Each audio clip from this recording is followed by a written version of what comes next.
ঢাকায় আসছেন পাকিস্তানের জনপ্রিয় সঙ্গীত শিল্পী রাহাত ফাতে আলী খান। আগামী ২০ জুলাই ঢাকায় একটি অনুষ্ঠানে অংশ নেওয়ার কথা রয়েছে তার। গায়কের বাংলাদেশে আসার বিষয়টি নিশ্চিত করেছে বাই হিয়ার নাও BHN নামের একটি ই-কমার্স প্রতিষ্ঠান।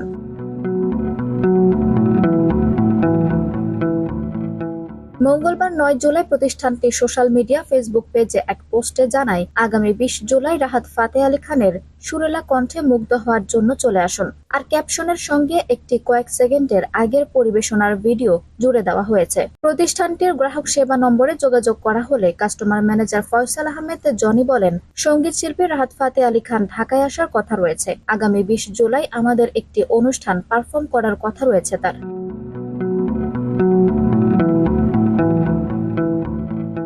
বর্তমানে অনুষ্ঠানটিতে এই গায়কের গান উপভোগের জন্য প্রি রেজিস্ট্রেশন চলছে। পরবর্তীতে অনুষ্ঠানে প্রবেশের জন্য টিকিট মূল্য ও ভেন্যুর ঠিকানা জানিয়ে দেওয়া হবে বলেও জানান তিনি।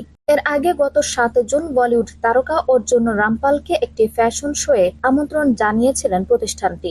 ওই আয়োজনে সঙ্গীত শিল্পী লাকি আলীও এসেছিলেন। প্রসঙ্গত, রাহাত ফাতে আলী খান পাকিস্তানের অন্যতম একজন জনপ্রিয় সঙ্গীত শিল্পী, যিনি সর্বোচ্চ পারিশ্রমিক পাওয়া গায়কদের একজন। কাওয়ালি সঙ্গীতের জন্য বিশ্বজুড়ে পরিচিতি রয়েছে তার। এ তারকার গাওয়া প্রথম বাংলা গান হচ্ছে তোমারই নাম লেখা, যা বাংলাদেশি গীতিকার রবিউল আউয়ালের লেখা। আর এই গানটি গেয়ে বাংলাদেশে ব্যাপক প্রশংসিত হয়েছেন তিনি। আঞ্জুম হক আরবি, টাইম নিউজ ডেস্ক।